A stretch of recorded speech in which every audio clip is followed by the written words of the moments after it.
هغه رجم ثابت شو، هغه په خپل ځان باندې ثابت کړه چې ما زنا کړې ده. اخره پورې رسول الله صلی الله علیه وسلم پختنه نه کړې چې تا زنا کړې ده، خدا خو یقیني ده چې بل خزه خوشته کنه سره کړې، خدا پختنه نه کړې، دا ته پوسی نه ده کړې، بس هغه خپل پټه شوی ده یا په ځان پرده اچولې ده، بس هغه دا پټ شوی ده. یو زمونږ د پښتنو روایت دي، هغه زمونږ پښتنو روایت او د اسلام روایت دا ډیر سره نږدې دي. کومې سزاګانې کوم بدیانې چې کړې دي همدا کرانګي په اسلام کې هم تقریبا همدا غرنګي دي. هغه انسان بیا څنګه برداشت کوي چې داغه کور نه بچي لاړ شي یا داغه کور نه الګ لاړ شي چا سره وغیرہ. خدا فیصله به عدالت کوي، دا فیصله به عدالت کوي. دا دغه سړی په خپل مرزي باندې دانه شي کولای چې ټوپک راوالي او الګ وولي او یا هغه سړی وولي. کدا عدالت د شهادتونه لپاره اوسې دي. جی دا په فیصله کوي. جی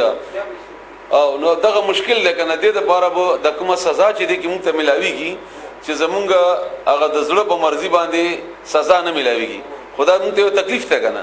دا خبدا تکلیف په تور سزا مونږ ته ذکر کوي چې د دې اسلامي عدالتونو لپاره تا کوشش ولې نه کړې. کوم کوشش کړې دا څه بنوي به حیثیت مجموعي. نو دا وجه ده چې دا مختلف وختونو کې الله مونږ ته سزا راکړي. دا مونږ سزا ده ځکه چې موږ برداشت کوی نه شو، موږ به څنګه برداشت کوو دا او داغه برداشت کول لپاره خدا اسانه خبره نه ده چې انسان برداشت کی. دا هغه شیونه دي چې موږ د لپاره الله تعالی دا سګران کړی دي. پاتې دا خبره چې کوم زمونږ قانون کې وو چې هغه هر یو قانوني زمونږ هغه پاکستان حکومت ته، هغه د افغانستان حکومت ته، هغه بل حکومت ته، کله د دې فیصله د شریعت سره ټکراو نه راځي، شریعت سره دغه ټکراو نه وي، نو بیا د هغه په منل په موږ باندې اومدک کرنګي ضروری دي. لکه څنګه چې اول الامر د پر الله حکم کړی دی چې ابو منی او هغه سره ټکراو راځي هغه سره، نو بیا موږ د پر بیا خدای الله تعالی په حکم منلو کې د الله په حکم منلو کې د هیڅ خبره منلو ته اجازه نشته. بیا جی دا وجدا سه اجازه غوښتل دي چې لکه چا د سړی اجازه ترکی چې ته وشتل کوا، نو دا اجازه خو لکه زما و دي سړی خدا حیثیت نه لري چې دا حیثیت دا اجازه مونږ ورکوزه خبره کومه تاسو ته مونږ خدا حیثیت نه لرو چې دا غور کو.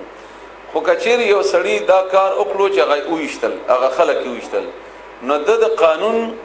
هغه قانون د لاندې چې د اوسيږي او هغه ذمہ داری چې کوم الله عدالت تور کړی دا خو د دوړ جرم خو د وکړو، دا جرم کو په دوانه ثابت شو ځکه چې الله د اختیار نه ور کړي. نمبر 1 دویم دا چې کوم قانون لاندې د اوسيږي دغه اختیار نه ور کړي، نو دغه دوړو سزا خو به ته ملاويږي. پاتې شو د قاتل دی او کنه دی چونکی باغی باندې قتل خو لازم شوه دی،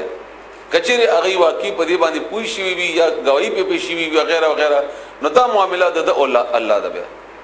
دا دنیا کې فیصله څوک نشي کولای. دا موږ څنګه ثابتو چې وای کی دا سړی زناکارو یا دا نو یا د کار د غلطو کو یا نو کو، کما چې د قانون خلاف ورزي کړي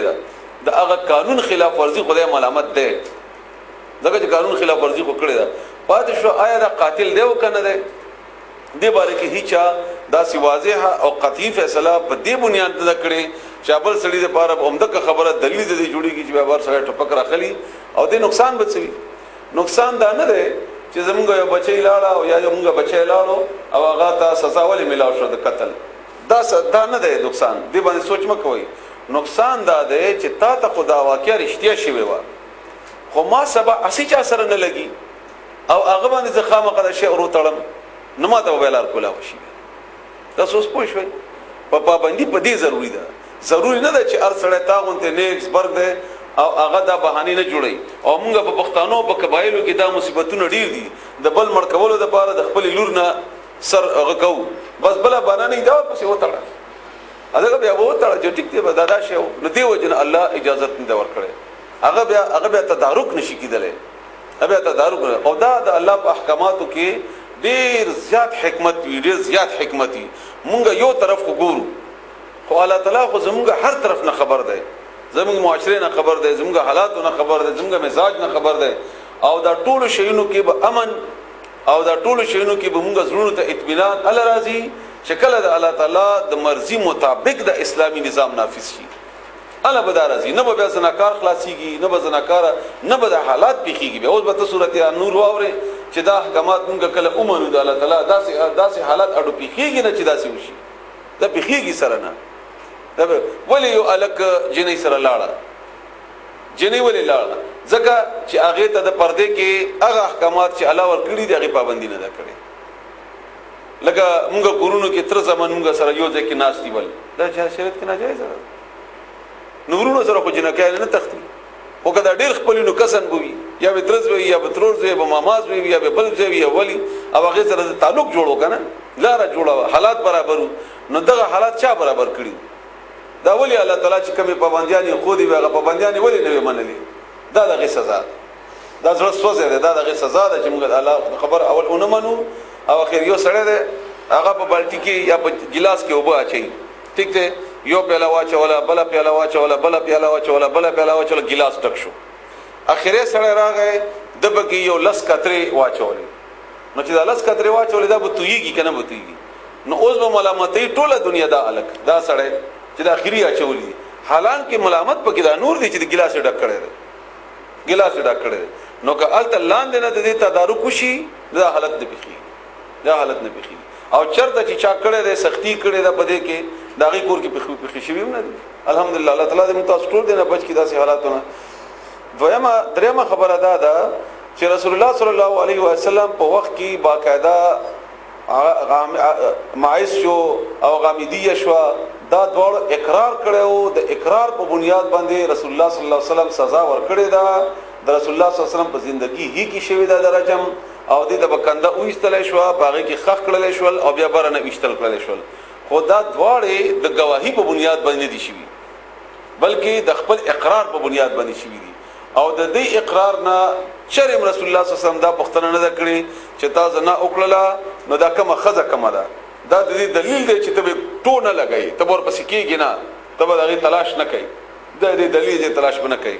دویمه خبره ده چې دا حکم په قران کریم کې ولی نشته درجم د توجیهات دي یو دا چې دا باقاعده وو دا آیت هغه کې خلکو ذکر کړي هم ده چې الشیخ او الشیخه هغه سړی چې هغه واده کړی او بیا الله تعالی منسوخ کړي خدا خبره چې ډیره زیاته یقین سره نه ده بعض روایتو کې ده خو د رسول الله صلی الله علیه وسلم په خپل عمل